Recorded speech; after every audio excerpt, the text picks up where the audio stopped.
Hello everyone, I'm Rachel. Hmm? Shouldn't I be drowning? No, you're an inanimate object that doesn't have lungs, so you can't drown. Wow, existential crisis much? Hello everyone, I'm Sparkles and today I'm going to be making a koi mermaid for Mer-May. I really love how she turned out, so let's get started. Okay, for this style I went a little bit of a different route. I asked you guys on Instagram what style I should make. I had the option between a koi mermaid and a galaxy solar system mermaid. I really liked both, so I was excited to see what you guys wanted. You guys chose the koi mermaid, so I made a refined sketch for the doll. I was really inspired by Queen Otohime from the anime One Piece. I think her outfit is beautiful, so I kind of based my design off her. But I changed the color scheme a little bit by adding some black and some more white, and changing the hair a little bit. I'm using this mishmash doll of an abominable body, draculara head, and clawdeen hands. So let's get started by amputating her legs. This is a little bit gruesome, but it must be done. Next, I give her a quick sand with a nail buffer and sandpaper, and we move on to her tail. Well, the wire for it anyway. I measure how long I want her tail to be, and I cut the length of wire for that long. I use a thinner floral wire to attach it to her leg stumps, and I wrap the whole thing in masking tape to lock everything in.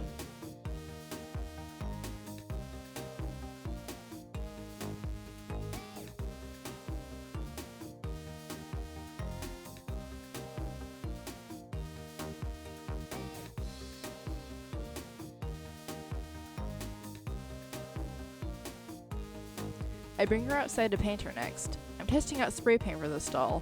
I'm using this paint in primer flat white color. I paint both the body and the head, but I don't recommend spray paint for the head or the hands. You'll see why later. I do one coat and bring her in to give her hair.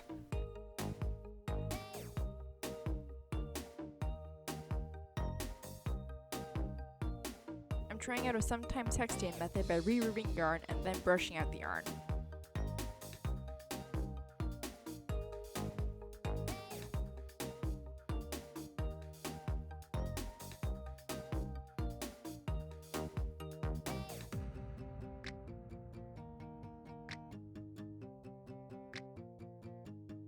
I separate the yarn into two strands from the four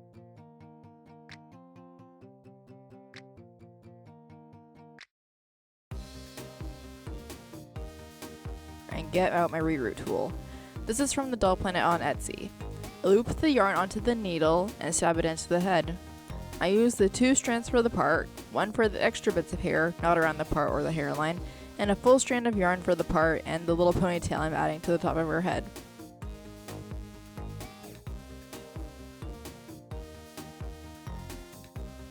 Whoa, that's a lot of hair. Let's glue it in place. I start with Faber Tack, but my bottle is getting old and the glue isn't coming out smoothly, so I switched to tacky glue because I won't be boil washing the hair. Otherwise, the tacky glue will just reactivate and make a big mess.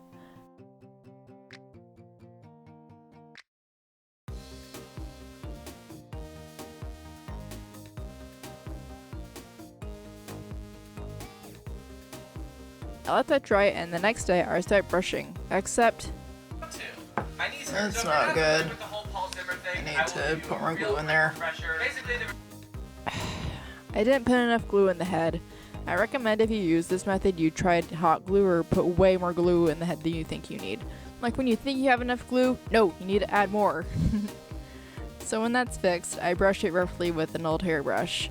And go in with a wire hairbrush to make the hair finer. I actually think she looks super cute like this. She reminds me of Isabelle from Animal Crossing. But she will not be Isabelle, so we must straighten her hair. Ooh, satisfying. I wrap up her head, and this is why I don't recommend you use spray paint for the head. The spray paint is still tacky on the vinyl head, and it attracted hair fibers and dust, so it's pretty messy. I think what would help is when it's done drying, you spray it with Mr. Super Clear immediately. I actually did that with the hands and it worked out great, but this time I was a little late, so I wipe off all the paint and face with acetone.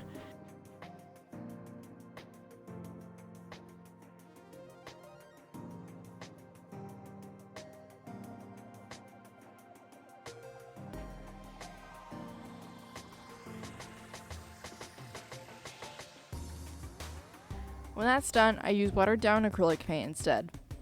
While the head is drying, I wanted to try a new technique from Dull Motion to get the paint on the body to not chip. I use super glue with the brush and coat the neck. This won't work for the joints, but for the neck, highly recommend. And before I spray her with Mr. Super Clear, I have a new supply. I bought new pastels for a college art project, and I had a lot left over, so I'm trying out these for blushing the body and face. These are Prismacolor new pastels, and they're working great. Highly recommend. Again.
Time for the face up. I do one coat of Mr. Super Clear because I'm running low, and I draw on her features like eyes and lips with watercolor pencils. By the way, if you're curious on what materials or specific brands of products I'm using, I list all my supplies in the description of every video, so if you're curious, check it out.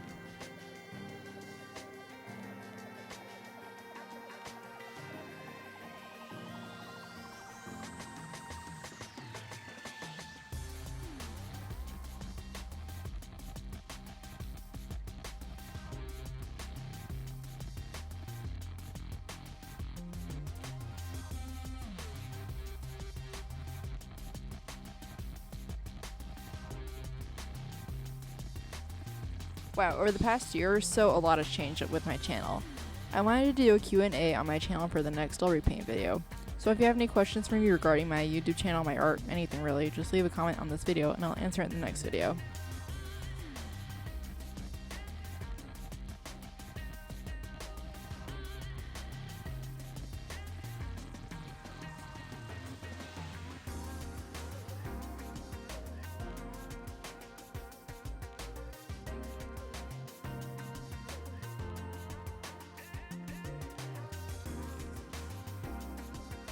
What was nice about this doll being solid white is that I could easily fix mistakes by using paint from the bottle and not have to mix it. I give her blue eyes because it will contrast nicely with all the orange in her outfit. I also give her some fine gold glitter eyeshadow and painstakingly dot individual chunkier glitter for skills on her face, similar to my dragon doll. I think this looks really cute and it gives a nice scaly quality to her face since she is a mermaid. I finished off her eyes and lips with gloss varnish, and let's move on to her tail.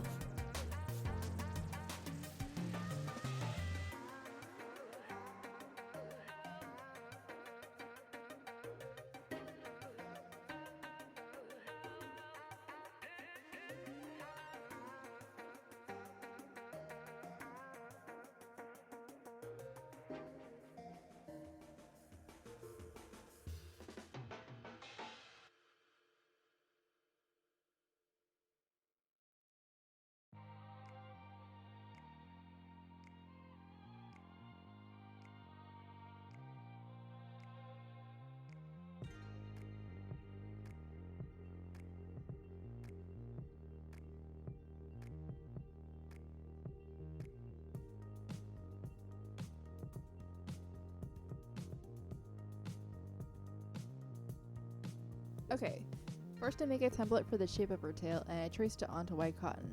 I then make this little tracing template for the skills I'm going to paint on. I draw on the skills with a pencil, mix up a color to paint on the skills with fabric paint, because I didn't have the right color on hand.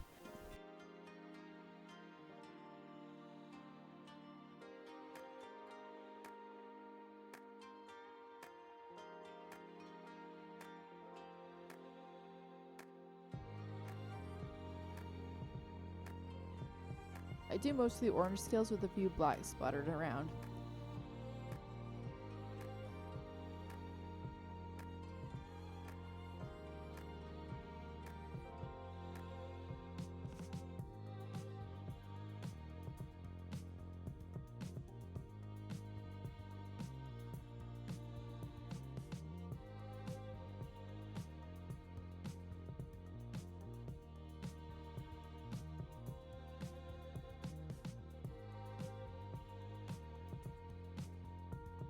And as a little extra touch, I glue on glitter on certain scales to give it a little extra shine. It ends up falling off later, but we don't talk about that.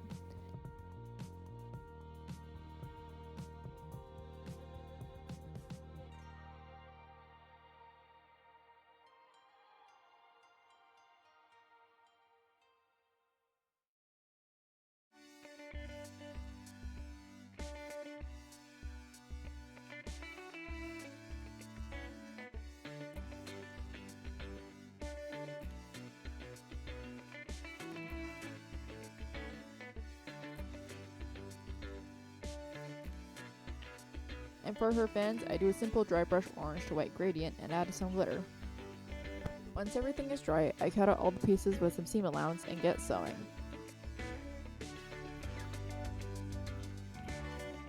I sewed on one edge of the fin on the top, skip some space for the small fin I'm going to put there, and continue sewing down the tail. I leave a gap at the bottom and sew only halfway up the other side, right sides together.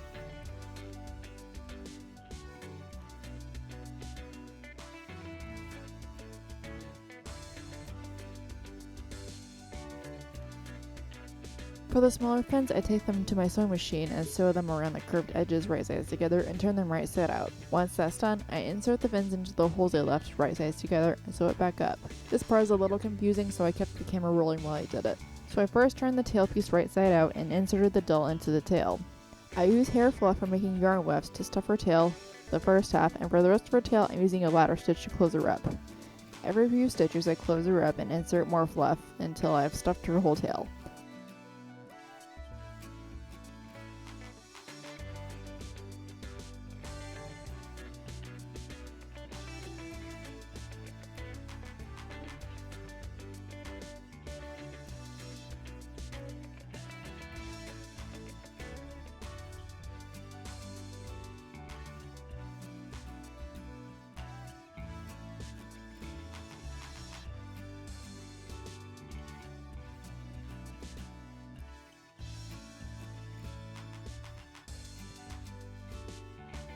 When I'm done, I use super glue to attach her tail to her stomach area and her back so it stays in place.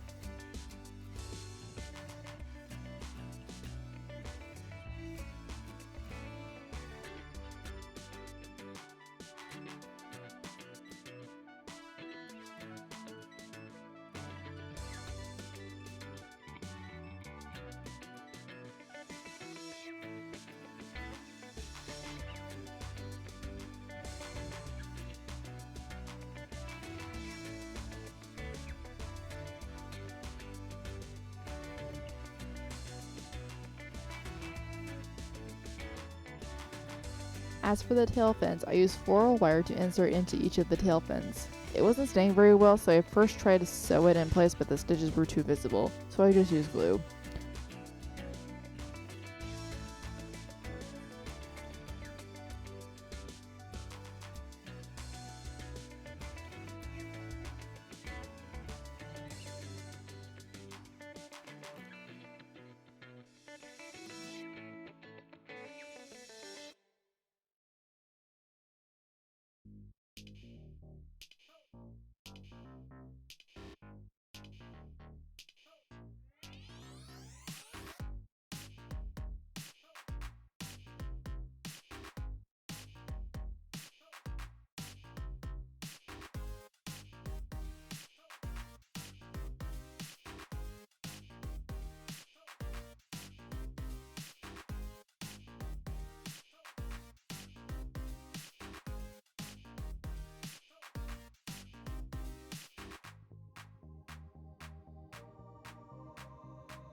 I attach the tail fin with a ladder stitch again, and her tail is done.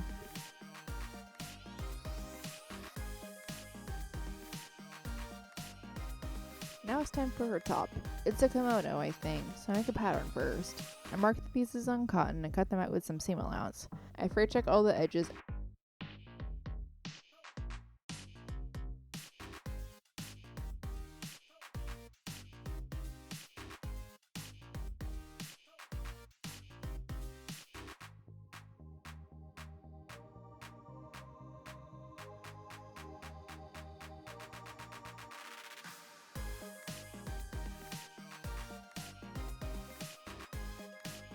And for the sleeves, I want to add a little scale painted detail. I make scale markings with a pencil and paint them with a light yellow, medium yellow, and darker yellow. I also add some gold detail off camera.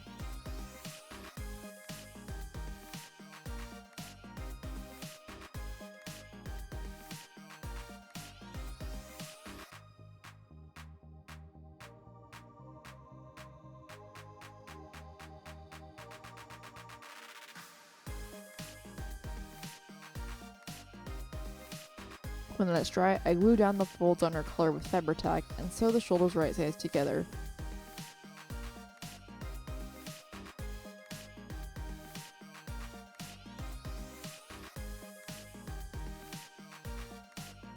I open those up and sew the sleeves right sides together, and sew down the sleeves and side seams, and that's it. For her belt, I make a tube of white cotton, and I originally wanted tulle for the ruffles on the top and bottom, but I only have orange cotton. But I ended up really liking that.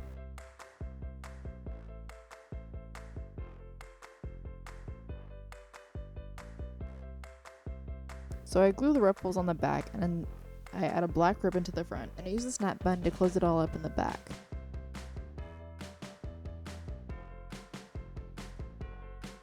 And for a little extra, I add some thin sparkly ribbon and tie a bow in the front.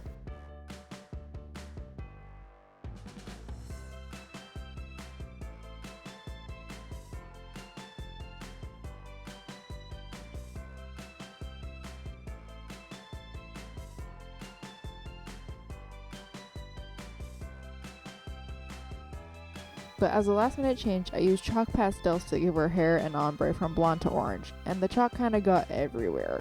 I don't recommend doing this as the last step, but with little cleanup, she's done.